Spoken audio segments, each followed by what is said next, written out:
So here's the Fluval filter, basically right at the surface of the water, and it's barely doing anything.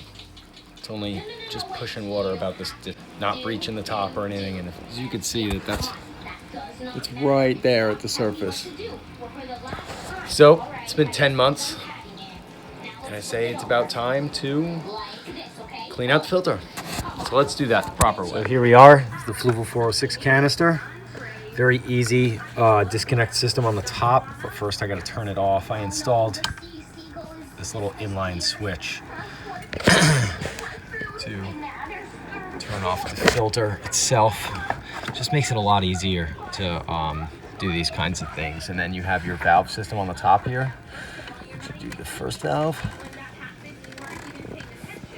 like that, and then the second plate valve, which just pulls up. Okay, so this does always make a little bit of a mess, but we're on hook here.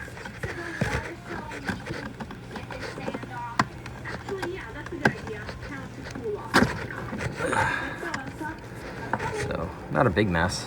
Fluval does a really good job. I mean, something's got to be expected. So, this is the 406 filter. Slide it out. A little trick with taking the tops off these that I've learned over the years. But a really good trick is that I used to just kind of pop the top, like, it's been 10 months, so things get kind of stiff. Like this. And then I learned that you can allow that to settle in down there and push down on this top. And as you see, it's prying it open. Just like that. So, same thing on this side. Disconnect it. And I'll push down on this, and it will pop the top off. Something I wish I knew a lot sooner. But let's unplug it. Carry it up into the bathroom. I'm not going to take the top off till I'm up there. And we'll see 10 months. So one of the first things that I do is I took 5 gallons of water out of the tank. This is tank water straight out of the African Cichlid aquarium that I'm cleaning the filter from. So let's take this lid off. And I did use that opportunity to kind of vacuum up a little bit of the fish waste. But it doesn't matter how, this water doesn't have to be pristine. Obviously it's not. And I noticed on my YouTube page, it's been 10 months since I did anything with this. So I was just checking out the flow rate, and it's quite low. It's not actually low, but it's low considering what this is really capable of doing. I would say it's been cut in half. The reason I always grab a bucket of water from the tank is that I'm going to take all of the biomedia directly out of here and place it directly in that water. But it'll be interesting right now to see. 10 months with 0 maintenance on this. It's a 90-gallon aquarium, and this is a Fluval 406. I run a pre-filter sponge on my intake, which is something that I absolutely swear by. I gotta tell you, this doesn't look horrible. I'm sure that the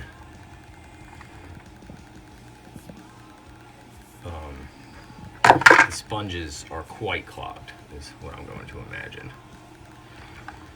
But here is just some bio. I believe that these black guy wheels float. So yeah, I'll lose all those in there real quick.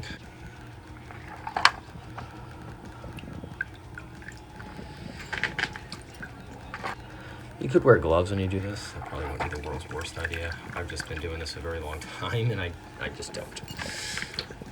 There we go. All right, now the bottom one is going to be sponges. But this is really where I figure I've got to most. And for sure, they don't look great. So I'm going to rinse all this. Now, I have a well, so absolutely non-chlorinated water, but when it comes to these sponges, I will just rinse them out as good as I can. I don't worry about blanking out or sterilizing. I won't use any cleaners, obviously, or anything, but I will wipe all these surfaces as clean of debris as possible. I just keep my beneficial bacteria trays. I'll rinse them back and forth in there, put them back in the filter. I don't worry about killing any beneficial bacteria in any of this other. My foam is for polishing, it's for filtration.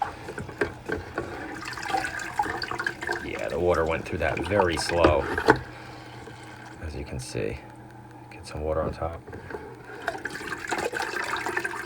That is a killer of my flow rate. It's just the massive amount of moam and waste within these, but the beneficial bacteria itself, just gonna get kind of all the free swimmies off it in this bucket. I'll also pull the pre-filter off the intake and rinse that also in this bucket. Look at that.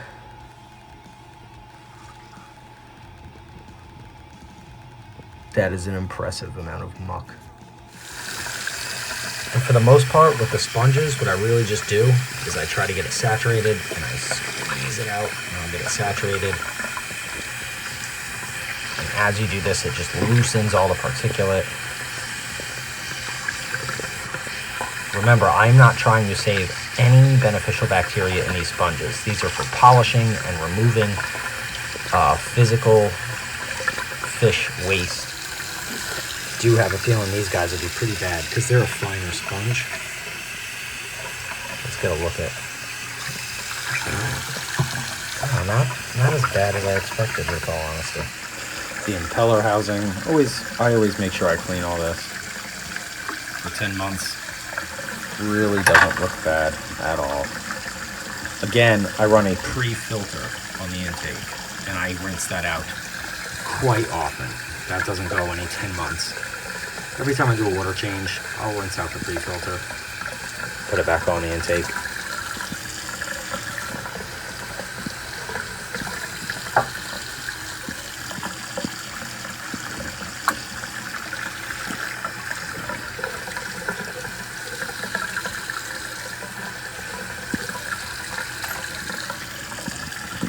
So there's the bucket after rinsing out the media. Really not that bad. Media, I have so much, and then I just filled this up. Now I filled it up with the well water. Do not do that if you have a city system, obviously. But I filled it up with lukewarm well water, and it sure is a lot cleaner. Filter's back in place. Hi. I still got to do the pre-filter part of this. Hi.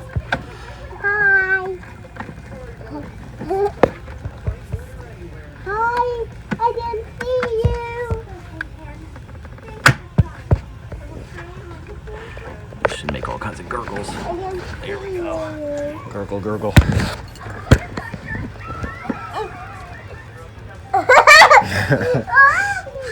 So I took the pre-filter off and rinsed it out in a bucket of the water.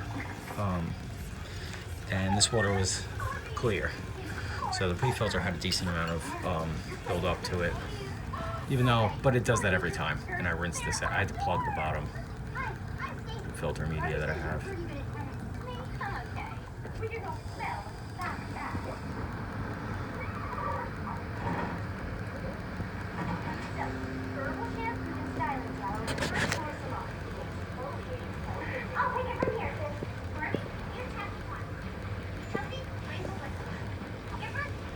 There it goes. Caught prime. I also have a hang-on back. I run on the back and I grow both those sprags out of it and leave the top off, the light gets in. That also has beneficial bacteria.